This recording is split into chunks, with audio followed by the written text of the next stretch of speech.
하나님 아버지를 내가 믿사오며 그 외아들 우리 주 예수 그리스도를 믿사오니 이는 성령으로 잉태하사 동정녀 마리아에게 나시고 본디오 빌라도에게 고난을 받으사 십자가에 못 박혀 죽으시고 장사한 지 사흘 만에 죽은 자 가운데서 다시 살아나시며 하늘에 오르사 전능하신 하나님 우편에 앉아 계시다가 저리로서 산자와 죽은 자를 심판하러 오시리라.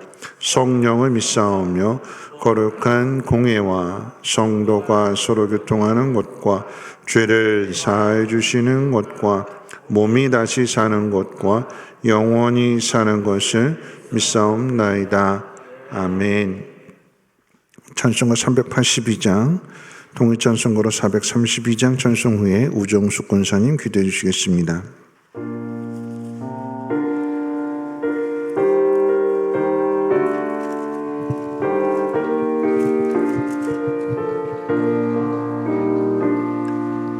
너 근심 걱정 말아라 주 너를 지키리 주 날개 밑에 거하라 주 너를 지키리 주 너를 지키리 아무 때나 어디서나 주 너를 지키리 늘 지켜주시니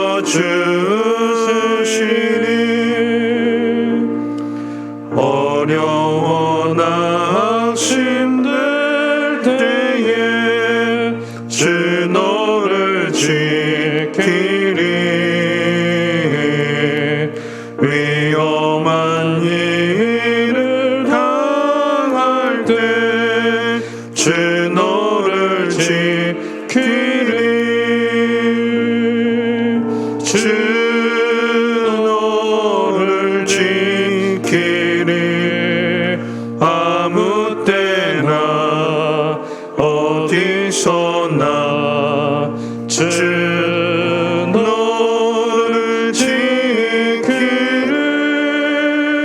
늘 지켜주시니 낯설 것 미리 하시고 주 너를 지키리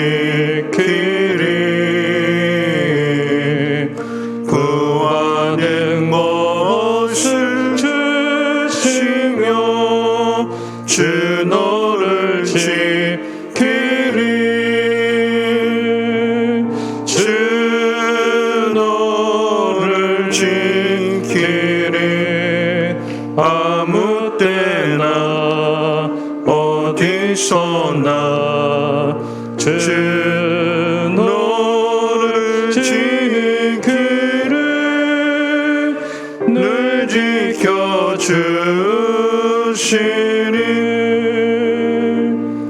어려운 시험 당해도 주 너를 지키리 구주의 품에 거하라 주 너를 지키리 주 너를 지키리 아무 때나 어디서나 주 너를 지키리 늘 지켜주시니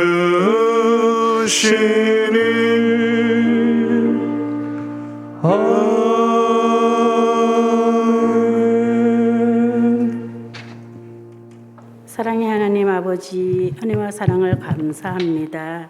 새벽부터 저녁 예배까지 우리를 은혜 가운데 불러주심을 감사합니다. 하나뿐인 그 아들을 우리를 위해 보내주시기까지 우리를 사랑하신 아버지, 주님은 우리를 사랑하시고 보호하여 주시고 인도하여 주시고 지켜주시지만 우리는 어리석고 미련하여 주님의 뜻과 섭리를 거슬리며 제약된 삶을 살아가고 있습니다. 저희들을 불쌍히 여겨주시고 용서하여 주옵시고 주의 말씀을 기준 삼아 내 뜻이 아닌 하나님의 뜻을 먼저 생각하며 그 뜻대로 살아가는 삶을 살게 하옵소서.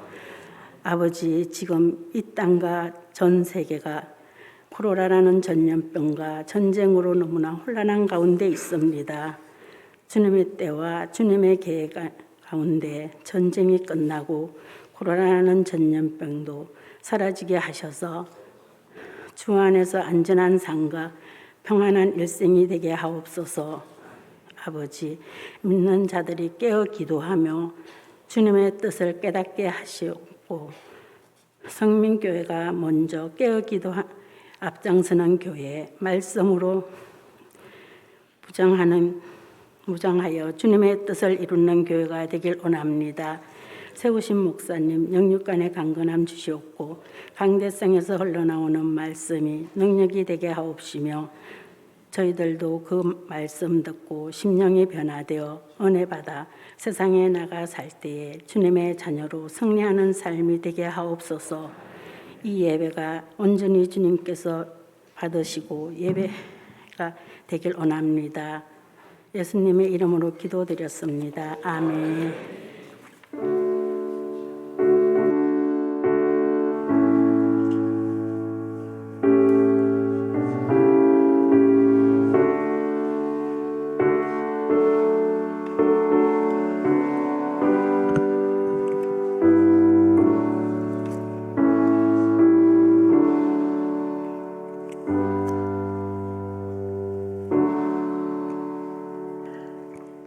교회 소식은 주보를 참고하시고 말씀 바로 보도록 하겠습니다. 누가복음 2장 8절 말씀부터 20절까지 한 절씩 교독으로 읽겠습니다. 누가복음 2장 8절 말씀부터 20절까지 한 절씩 교독으로 읽겠습니다. 그 지역의 목자들이 밤에 밖에서 자기 양떼를 지키더니 주의 사자가 곁에 서고 주의 영광이 그들을 두루 비추매 크게 무서워하는지라. 전사가 이르되 무서워하지 말라. 보라, 내가 온 백성에게 미칠 큰 기쁨의 좋은 소식을 너희에게 전하노라. 오늘 다윗의 동네에 너희를 위하여 구주가 나셨으니 곧 그리스도 주시니라. 너희가 가서 강보에 쌓여 구유에 뉘어 있는 아기를 보리니 이것이 너희에게 표적이니라 하더니 호련히 수많은 천군이 그 천사와 함께 하나님을 찬송하여 이르되 지극히 높은 곳에서는 하나님께 영광이요 땅에서는 하나님이 기뻐하신 사람들 중에 평화로다 아니라. 천사들이 떠나 하늘로 올라가니 목자가 서로 말하되 이제 베들레헴으로 가서 주께서 우리에게 알리신 바 이 이루어진 일을 보자 하고 빨리 가서 마리아와 요셉과 구유에 누인 아기를 찾아서 보고 천사가 자기들에게 이 아기에 대하여 말한 것을 전하니 듣는 자가 다 목자들이 그들에게 말한 것들을 놀랍게 여기되 마리아는 이 모든 말을 마음에 새겨 생각하니라. 목자들은 자기들에게 이르던 바와 같이 듣고 본 그 모든 것으로 인하여 하나님께 영광을 돌리고 찬송하며 돌아가니라. 아멘. 드려진 헌금을 위해 특별 찬양이 있겠습니다.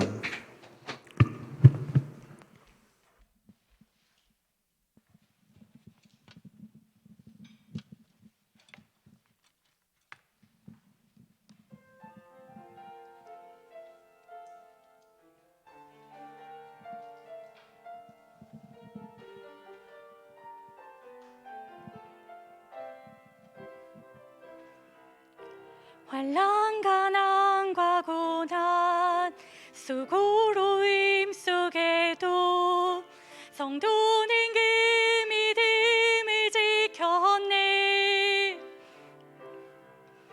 주를 섬기는 일에 자신을 다 드리며 진리의 말씀과 성령으로 그 길을 걸었네.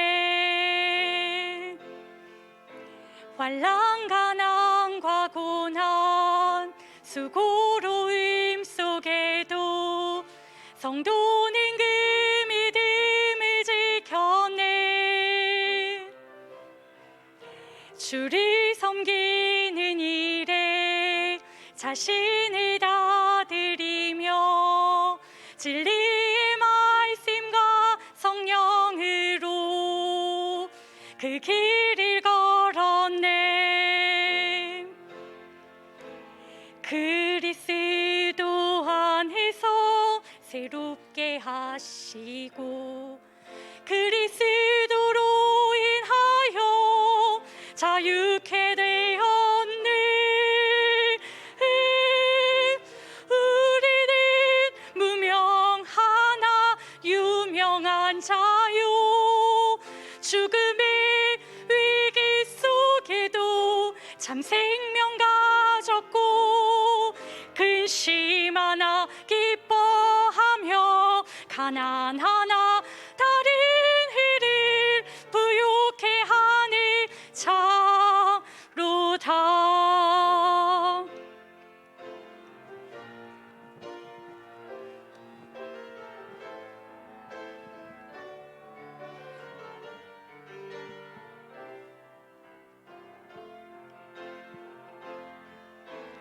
그리스도 안에서 새롭게 하시고 그리스도로 인하여 자유케 되었네. 우리는 무명하나 유명한 자요 죽음의 위기 속에도 참 생명 가졌고 근심 하나 기뻐하며 가난 하나 다른 일을 부욕해 하는 자로다. 우리는 무명하나 유명한 자요 죽음의 위기 속에도 참 생명 가졌고 근심 하나 기뻐하며 가난 하나 다른 일을 부욕해 하는 자로다. 모든 것 가진 자로다.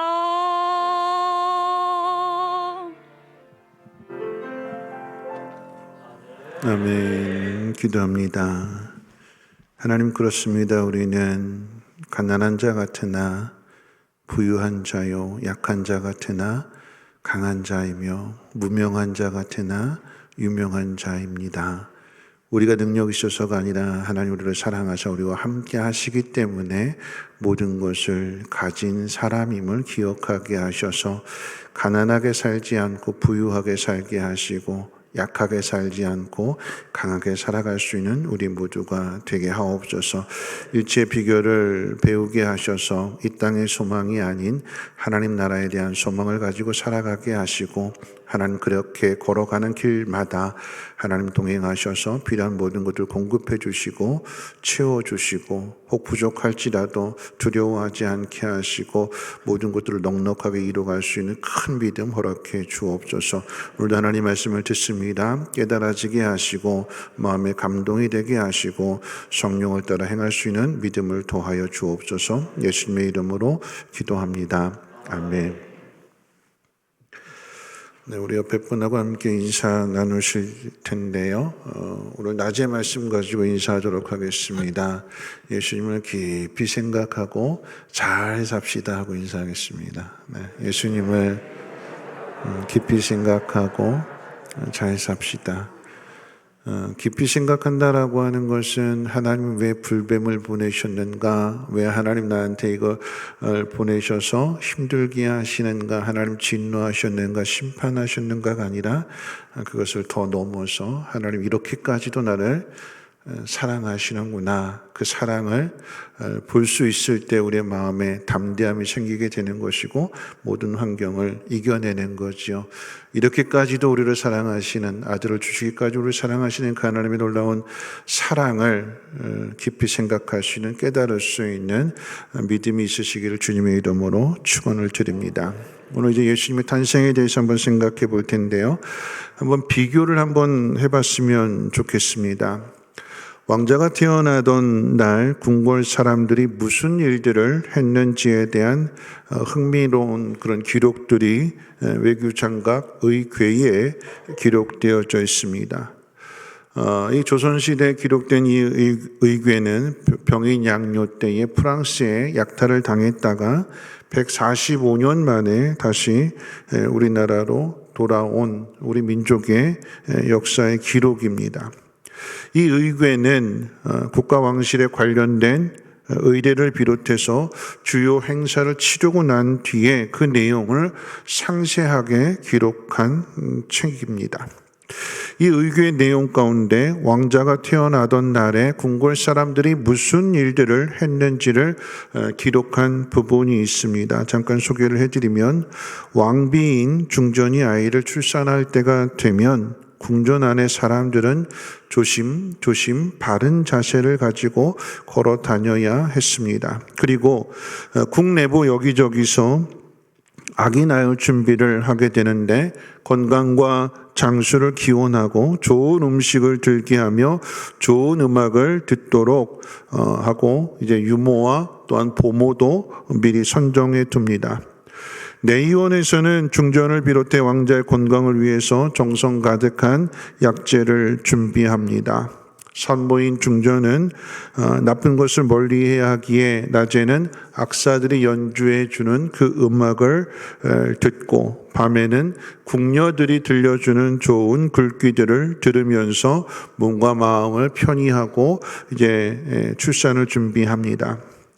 드디어 이제 출산하게 되면, 왕자를 출산하게 되면 이제 궁에는 커다란 잔치가 벌어지게 됩니다. 막 태어난 왕자의 스승을 누구를 삼을지 가장 덕망이 있는 학자를 스승으로 세우기 위한 고민들을 하게 되고요. 백성들과 그 기쁨을 나누기 위해서 가벼운 죄를 지은 사람들은 풀어주게 되고 또 세금도 줄여줍니다. 왕자가 태어난 이후에 훌륭한 왕이 되어서 백성을 잘 살피고 좋은 왕이 될 수 있도록 기도하는 그런 백성들의 모습을 화백들이 그림을 통해서 그리기도 합니다. 이런 모습이 조선시대 우리나라 궁에서 왕자가 태어났을 때 있었던 일들입니다. 장차 왕이 될 왕자가 태어나는 일은 궁중뿐만 아니라 백성들에게도 큰 기쁨이 되었습니다. 죄를 탕감해주고 세금을 줄여주고 또 곡식도 나눠주게 되고, 그래서 궁궐 안뿐만 아니라 백성들에게도 큰 기쁨 그 자체였습니다. 자, 이 모습과 오늘 본문에 기록된 예수님의 탄생을 한번 비교해 봅니다. 2000여 년 전 예수님이 이 땅에 태어나실 때의 큰 기쁨은 오늘 우리에게 다른 모습으로 전해지게 되지요. 본문에 기록된 내용을 따르면 목자들이 밤에 밖에서 자기 양떼들을 지킬 때에 천사가 나타나서 큰 기쁨에 좋은 소식이 있다고 전해줍니다. 그런데 그 소식은 조금 이상해요. 다윗의 동네 구주가 나셨는데, 그런데 강보에 쌓여서 구유에 뉘어 있다, 이렇게 이야기를 합니다. 자, 이 이야기를 그저 단지 전해 듣기만 할 때의 앞에 부분은 이해가 돼요. 구주가 다윗의 동네에 태어나셨다. 다윗의 자손으로 오셨구나. 약속하신 대로 그렇게 하셨구나 라고 이해가 되는데, 근데 뒷부분은 이해가 되지 않습니다. 근데 어떻게 구주가 마구간이 있는 구유에 강보에 쌓인 채 뉘어져 있을까? 반은 믿을 수 있고 반은 믿을 수 없는 거예요. 반신반의하는 그런 내용이지만, 그런데 믿을 수 없는 이유 중에 하나는 뭐냐면, 지금 이제 천사가 들려주는 이 소식, 믿을 수밖에 없는 이유가 뭐냐면, 천사가, 그러니까 주의 사자가 주의 영광을 비치면서 나타나서 지금 소식을 전하고 있기 때문에, 일반 사람이 전해주는 소식이라고 한다면 에이 그런 소리 말라고 이렇게 무시할 수 있는데, 주의 사자가 나타나서 큰 영광 가운데 지금 이 소식을 전해주고 있기 때문에 안 믿을 수 없는, 믿을 수밖에 없는 그런 상황입니다. 자, 주의 사자는 목자들에게 가보면 표적을 볼 수 있다고 가르쳐 주었습니다. 그 표적이 뭘까요? 강보에 쌓여서 어디에 누워 있다고요? 구유에 누워 있다고요. 이런 마구간에서 태어난 아기, 강보에 쌓여서 구유에 뉘어져 있는 아기, 그 아기는 목수 요셉의 아들이었고 나사렛에 사는 예수입니다.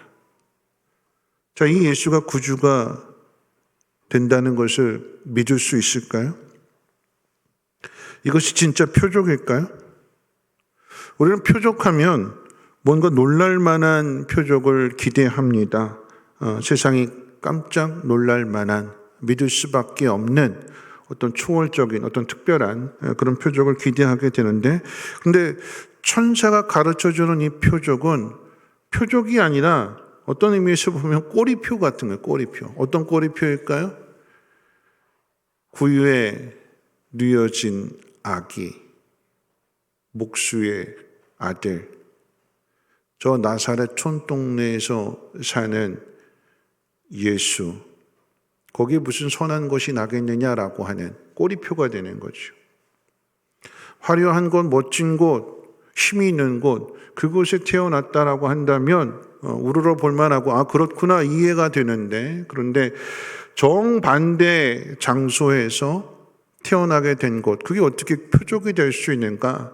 평생 달고 다니는 꼬리표가 아닐까? 강원도 저 시골 촌구석에서, 죄송합니다, 이렇게 비하하는 게 아니고 오지에서 전혀 문화적인 혜택도 받지 못하는 그곳에 어떻게 구주가 태어날 수 있으며, 그게 어떻게 표적이 될 수 있는가? 예수님이 태어나는 모습만 그런 것이 아니라, 그러니까 우리가 기대했던 것과는 다르다라고 하는 걸 지금 설명하는 거예요. 예수님 출생하시는 모습만 그런 것이 아니라 이 땅에서의 사역을 마치기 위해서 예루살렘에 입성하시는 모습도 그렇죠. 백마가 아닌 어린 나귀를 타고 예루살렘에 들어가셔서는 힘없이 십자가에 못 박히셨습니다. 기독교 최고의 표적이라고 할 수 있는 부활의 표적도 다르지 않습니다. 예수님이 다시 살아나셨는데 예수님을 죽인 사람들에게 아무런 일이 일어나지 않았습니다. 소위 말하는 내 이놈들, 너희들이 나를 십자가에 못 박았지, 너희들이 너희들의 죄를 알렸다, 이 천벌을 받을 놈들아, 그러면서 그들을 심판하지 않으셨어요. 예수님 부활하신 그 모습을 나타내실 때에 다락방에 숨어서 두려워 떨고 있는 제자들에게 찾아오셔서 평안할지어다. 그게 끝이에요. 평안할지어다. 예수님 부활하신 그 모습을 구름을 타고 이렇게 자 봐라 온 세상에 알리신 것이 아니라 예수님을 따르는 120명의 제자들에게만 나타나셨다고 성경은 우리에게 가르쳐주고 있습니다. 그렇기 때문에 모든 사람들에게 다 드러내신 것이 아니요 예수님을 믿는 사람들에게만 나타나셨기 때문에 예수님을 죽인 무리들은, 제자들이 예수님의 시체를 다른 곳에 옮겨다 놓고 예수님 부활했다고 유언비를 퍼뜨리고 거짓말을 퍼뜨리는 것이다, 이렇게 오히려 사람들에게 퍼뜨렸습니다.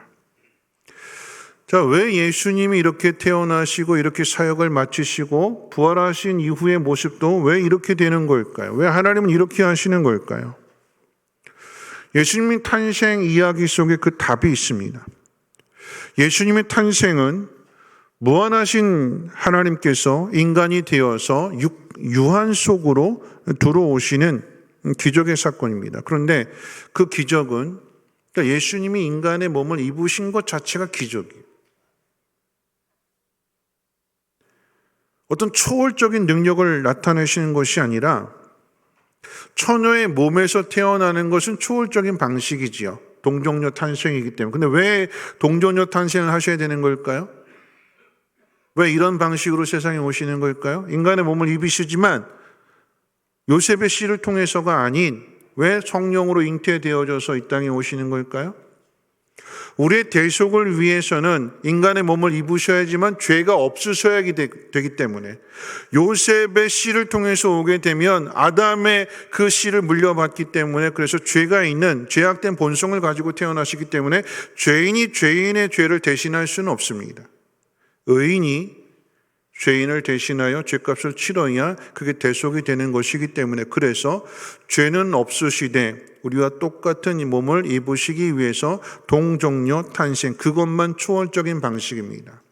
나머지의 방식은 우리가 태어나는 그 출산의 과정, 몸속에 잉태되어지게 되고 10달 지나서 태어나게 되는 그 과정을 예수님께서 그대로 겪으십니다.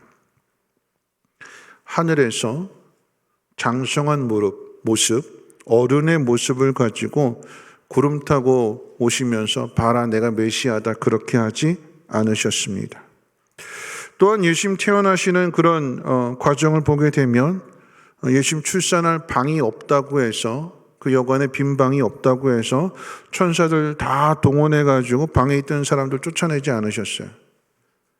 우리가 어느 지역을 가고자 할 때에 늘 막히던 길이었는데 그날따라 이렇게 방문하는 그곳에 차들도 없고 한적하고 막히지 않고 편안하게 잘 갈 때 흔히 그런 말 하잖아요. 내가 좀 사람들 풀었어. 나 온다고 해서, 나 간다고 해서 사람 좀 풀어서 정리 싹 해놨어. 예수님이 태어나실 때 하나님께서 그런 방법으로 이렇게 싹 정리해 놓으시지 않으셨어요. 천사들 보내서 빨리 나가, 이 자리 비워줘, 이렇게 하지 않으셨어요. 먼저 온 사람들이 방을 다 차지했기 때문에, 뒤늦게 왔기 때문에 방이 없어서, 그래서 구유에서 마구간에서 태어나시는 그런 과정들을 거치셨습니다. 예수님이 탄생 소식을 전해주는 것도 그렇지요. 예수님이 탄생하신 그곳에 천사들이 빵빠레를 울리면서 막 휘황찬란하게 천사들이 막 이렇게 웅장하게 오케스트라를 연주하면서 그렇게 하지 아니하시고, 오늘 본문의 말씀 그대로 이야기하면 밤에 바깥에서 양들을 지키는 목자들에게 천사들이 오셔서 소식을 전해주게 하시고, 그리고 그 천사들이 달려가서 표적을 통해서 이분이 그분이구나 라고 하는 것을 확인하고 목자들의 입을 통해서 찬송을 받으십니다. 여러분, 이와 같은 사실은 우리가 예수를 믿고 하나님의 자녀가 되는 사실을 통해서도 나타나게 됩니다. 하나님의 은혜로 구원을 받지만 믿음이 성장하게 되는 것은 시간과 장소와 그런 모든 과정들이 필요합니다. 낮에 제가 잠깐 소개했던 찰스 스펄전 목사님의 이야기를 다시 한번 말씀을 드릴 때에 위대한 설교자가 될 것이라고, 처음부터 위대한 믿음을 가지고 태어나는 것이 아니라 목회자의 가정이 태어났지만 왜 아버지가 목사지 내가 목사냐? 왜 아버지 신앙을 따라서 나에게 강요하느냐? 충분히 그런 고민을 하고 방황도 하고 그런 과정 속에서 진심으로 마음으로 깨달아지게 된 이후에, 그래서 이전과 이후의 삶이 달라지게 되는 것이고, 진심으로 예수를 생각하게 되고 예수를 믿게 되니까 그때부터 하나님 말씀 가운데 순종하게 되는 것이요, 그때부터 하나님 말씀을 묵상할 때마다 하나님께서 영감을 통해서 가르쳐 주시고 깨닫게 해주시는 그 진리들을 선포하게 될 때에 죽은 자가 살아나게 되는 것이고, 영혼이요, 영혼, 죽은 영혼이 살아나게 되는 것이고, 많은 사람들이 그 말씀을 통해서 하나님 품으로 돌아오게 되는 그 놀라운 일들이 이루어지게 되는 것입니다. 그냥 예수 믿었다고 그냥 한 번에 불 받아서 이렇게 변화되는 것이 아니라 시간을 거치고 과정을 거치고 그래서 성장하게 되는, 이스라엘 백성들의 모습이 다르지 않죠. 40년 왜 광야 생활을 하는 걸까요? 다듬어지는 거예요. 실수하고 실패하고 넘어지고. 근데 그런 그들을 10번이나 시험 당하시면서도 하나님 포기하지 아니하시고 그들을 다듬으시고 마침내 오늘 말씀처럼 불뱀을 보내서라도 그렇게까지 돌이키게 하시는, 그렇게까지 해서라도 하나님 약속하신 땅에 들어가게 하시는 이런 과정들을 하나님이 기다려 주시고 참아주시고 또 용서해 주시고, 그렇게 해서 넘어지는 우리를 다시 일으켜 세워서 격려해 주시고 위로해 주시고, 자 다시 한번 해보자 기회도 주시고, 하나님께서 그렇게 우리를 인도해 가신다라고 하는 것입니다. 아브라함의 일생도 그렇잖아요. 아브라함의 일생도 부르셨을 때 처음부터 그런 믿음이 아니라 비겁하고 거짓말도 잘하고 세상 의지하려고 하고, 그런 아브라함을 하나님께서 하나님 어떤 분이신지를 경험하게 하신 후에 그때는 완전히 달라지게 되는 거죠. 이전과 이후가 달라지게 됩니다. 나그네라고 하는 칭호를 받으면서도 더 나은 본향을 바라보면서 하나님의 사람답게 복으로서 살아가게 되는 것이고, 복이 무엇인지를 가르쳐 주는 게 아브라함의 삶인 거지요. 이전과 이후가 다르다라고 하는 것입니다. 우리가 진심으로 하나님 앞에 항복하고 난 다음과 그냥 의식적으로 그냥 지식적으로 그냥 입술로 인정하고 신앙생활 하는 것과 진심으로 하나님을 경험하고 난 뒤에 그 삶의 모습은 다르다라고 하는 거죠. 하나님께서 우리를 그 자리까지 만들어 가시는 거예요. 언제까지요? 평생. 매일매일 이만하면 됐다라고 하는 그 자리가 없이 계속해서 우리를 다듬어 가시는 것입니다. 옛사람과 새사람의 그 대조를 가르쳐 주는 것이 신약성경 에베소서 4장인데 우리 한번 찾아볼까요? 에베소서 4장 말씀, 신약성경 314페이지 에베소서 4장 17절로 24절까지를 한번 읽어보도록 하겠습니다. 신약성경 314페이지 에베소서 4장 17절로 24절까지 우리 한 절씩 교독을 한번 읽어볼까요? 제가 먼저 읽겠습니다. 그러므로 내가 이것을 말하며 주 안에서 증언하노니 이제부터 너희는 이방인이 그 마음에 허망한 것으로 행함같이 행하지 말라. 그들의 청명함이 어두워지고 그들 가운데 있는 무지함과 그들의 마음의 굳어짐으로 말미암아 하나님의 생명에서 떠나 있도다.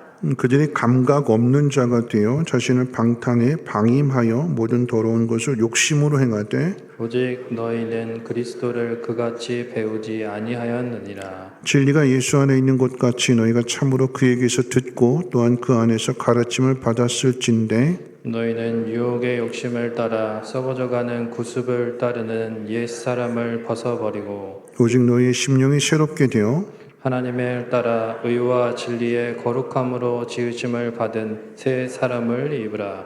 아멘.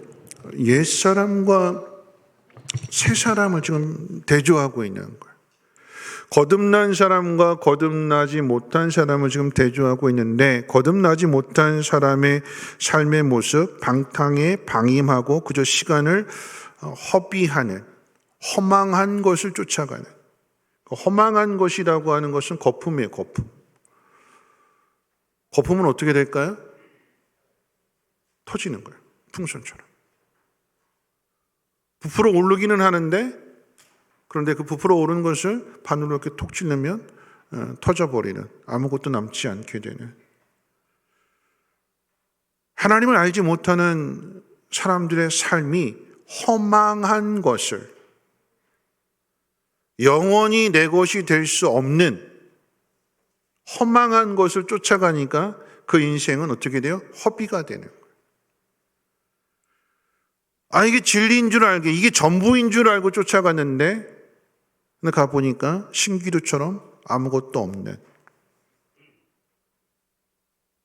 그게 옛사람의 모습이야. 거듭나지 못한 사람. 그런데 여러분, 그런 사람이 오늘 말씀 가운데 보니까 이렇게 기록되어 있죠. 23절, 오직 너희의 심령이 새롭게 되어 하나님을 따라 의와 진리의 거룩함으로 지으심을 받은 새 사람을 입으라 그랬습니다.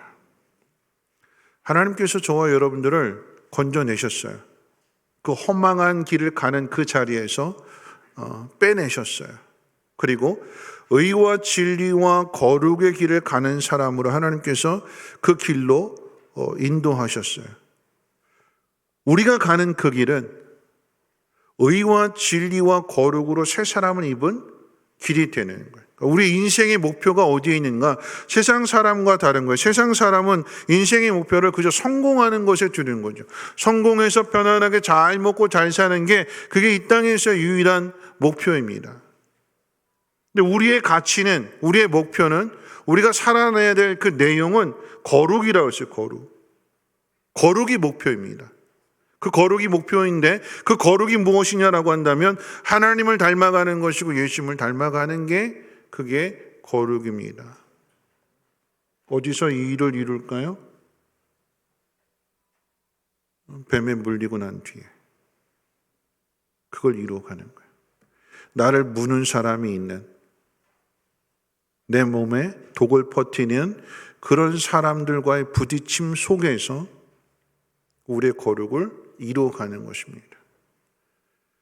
쉽지 않은 싸움이지만 우리를 불러내신 분이 그렇게 되도록 포기하지 아니하시고 우리를 만들어 가시는데요. 그래서 주님이 그렇게 가장 낮은 모습으로 이 땅에 오시는 것입니다. 예수를 믿는 삶과 예수를 믿지 않는 삶에는 분명한 차이가 있습니다. 그 차이를 구분하셔야 돼요. 예수 믿는 사람들은 그저 성공하는 것. 그래서 어떻게 해요? 성공이 전부예요. 그러니까 수단과 방법을 가리지 않고 성공하는 것이 유일한 목표가 됩니다. 성공하는 사람을 인정해줘요. 성공한 사람만이 모든 것을 다 누릴 수 있습니다. 그래서 세상의 힘은 피라미드 방식이에요. 삼각형 이렇게. 밑에 사람들이 많고 위에 있는 사람은 딱 하나. 1인자.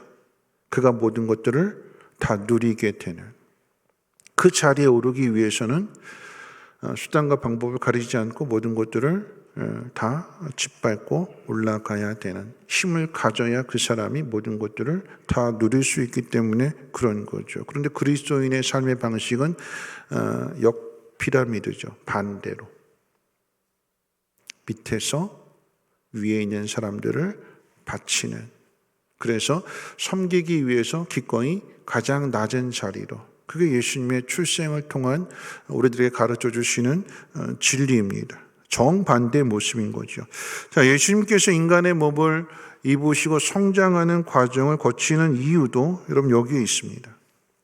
하나님의 아들이시니까 모든 능력을 다 가지고 계신데 그런데 자신을 위해서 그 능력을 사용하지 않으셨고 또한 우리의 구원을 이루시는데도 똑같이 어떤 초월적인 능력을 통해서 우리에게 구원을 주신 것이 아니라 구유에 뉘어져 있는 아기가 우리와 똑같은 성장의 과정을 거치시면서 그러면서 이제 사역을 행하실 때에 사람들과의 관계를 한번 생각해 본다면 성경에 그 내용은 자세히 기록하고 있지 않지만 가정에서부터 예수님은 거부를 당하셨어요. 동생들에게.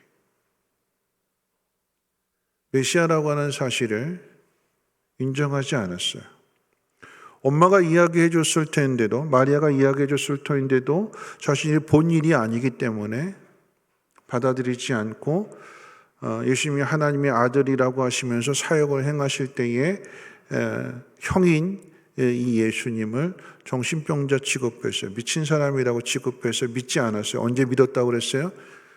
예수님 부활하시고 난 뒤에 그때 비로소 정말 하나님의 아들이셨구나라고 하는 것을 야고보가 믿고 유다가 믿었다고 그랬죠.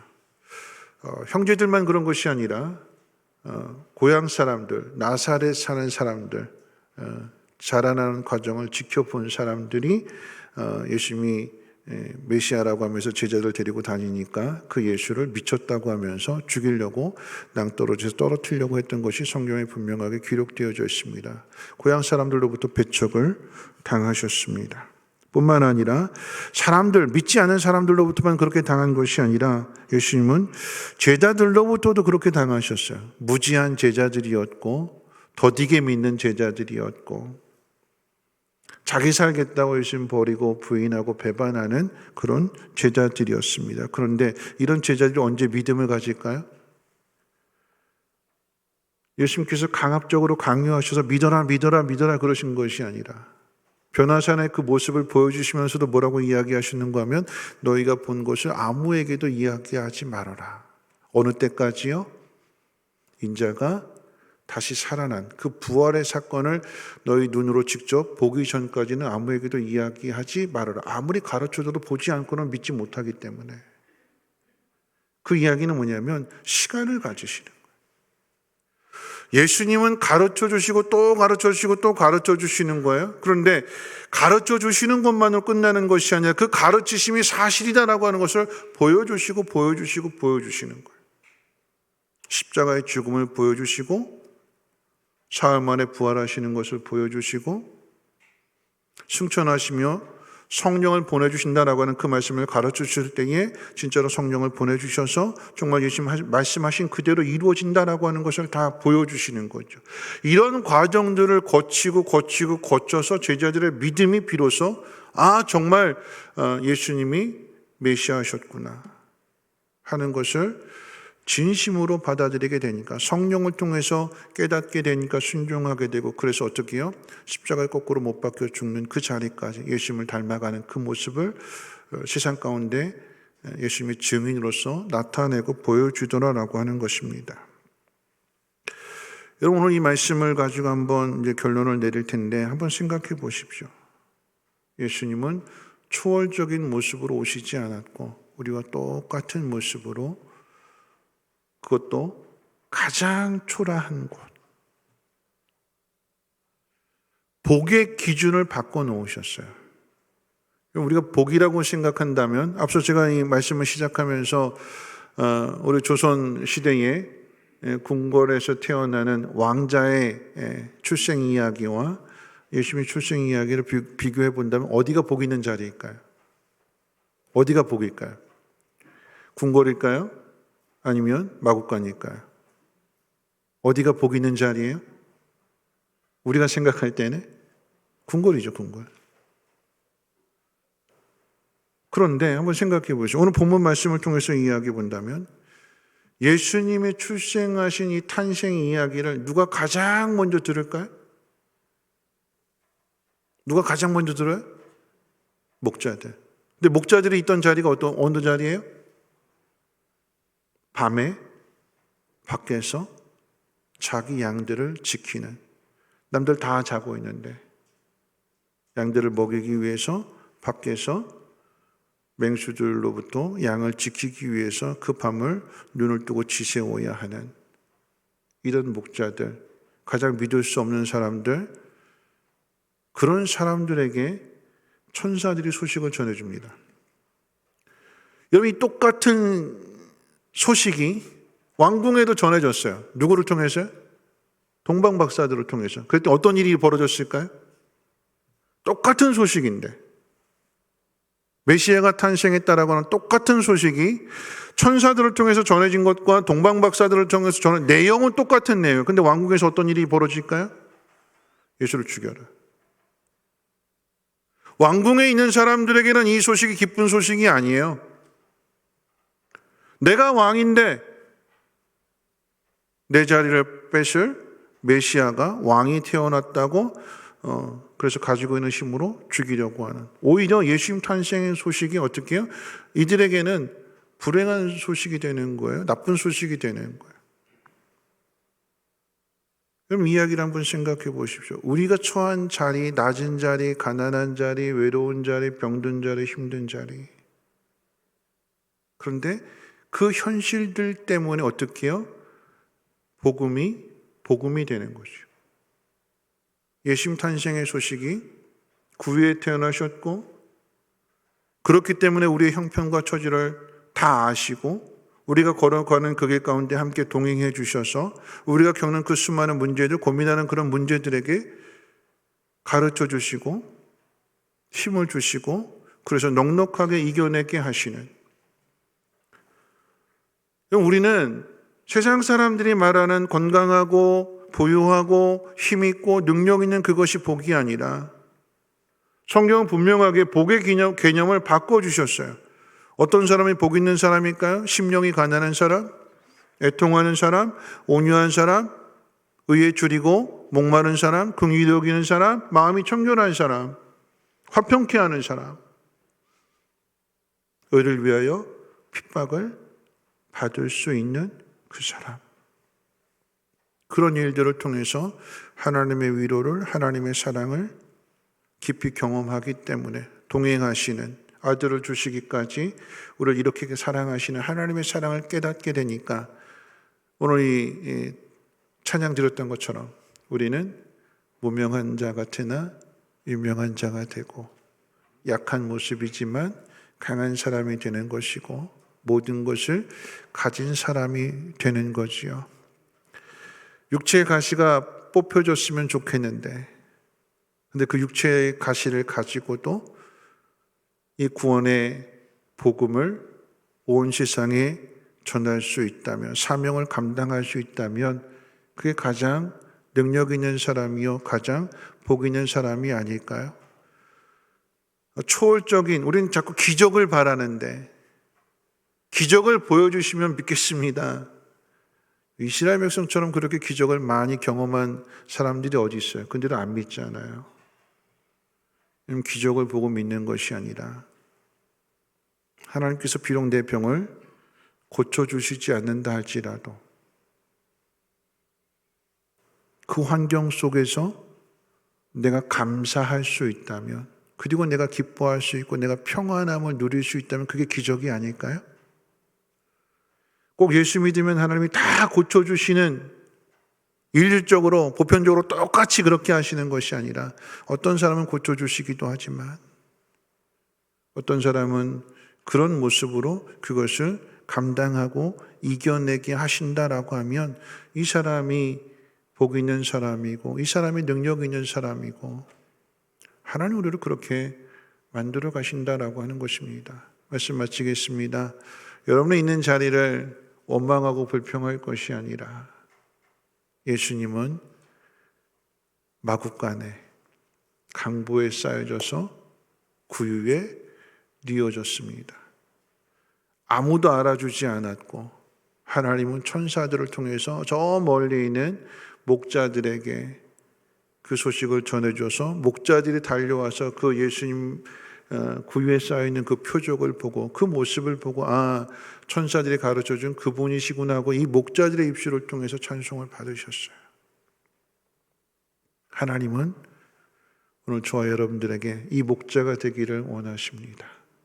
있는 그 자리에서 주님을 만나서 그 기쁨을 많은 사람들에게 전해줄 수 있는 이 목자들이 복 있는 사람이 된 것이고 하나님은 이들을 통하여 그 찬송을 받으셨습니다. 힘들고 어려운 길을 걸어간다 할지라도 있는 그 자리가 복된 자리임을 믿으시고 주님과 함께 기꺼이 그 길을 걸어갈 수 있는, 그리고 주님을 깊이 생각함으로 인하여서 도우심을 받는 저와 여러분들 되시기를 주님의 이름으로 축원을 드립니다. 우리 찬송하실 텐데요. 우리가 함께 걷는 이 길, 저는 이 찬송 들을 때마다 우리 러시아 갔을 때 정말 길이 험했어요. 비행기 2번 갈아타고 차로 4시간을 달려가고 강을 건너가고 비포장도로를. 그랬더니 그렇게 갔더니 우리를 그토록 기다렸던 분들이 거기 계셨어요. 같은 믿음을 가진, 하나님 우리를 이렇게 사랑하시는군요. 당신들의 믿음은 참 대단한 믿음입니다. 전혀 한 번도 본 적이 없는데 이렇게 먼 곳까지 하나님 우리를 이렇게 사랑하셔서 보내주셨습니다. 모두가 다 하나가 될 수 있었던, 가면서 이 찬양 드렸거든요. 우리 함께 찬양하도록 하겠습니다. 우리가 걷는 이 길은.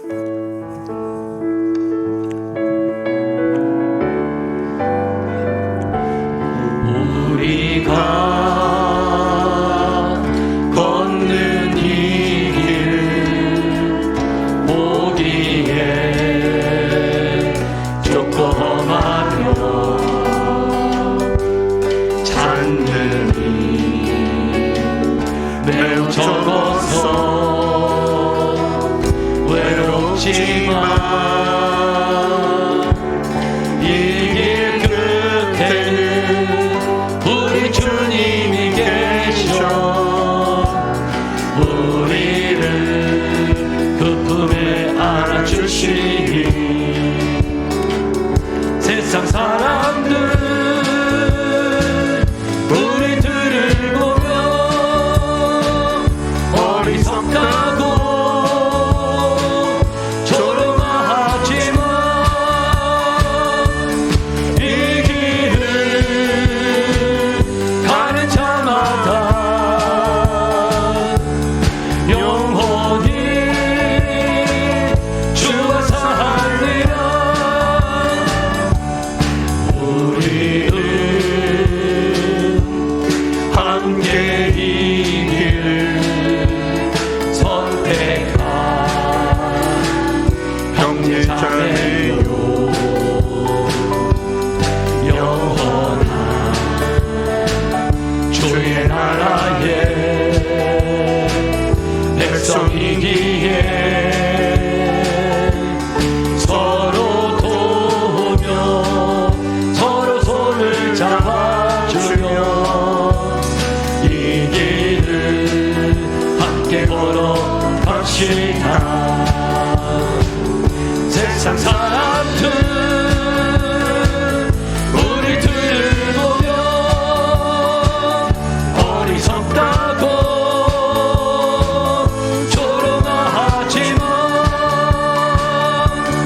이 길을 가는 자마다 영원히 주와 세상 사람들, 세상 사람 우리들을 보며 어리석다고 조롱하지만 이 길을 가는 자마다 영원히 주와 살리라. 우리 함께 기도하실 텐데요. 세상 사람들이 부러워하는 그 자리, 모든 것을 가진 자리, 화려한 자리, 힘 있는 자리,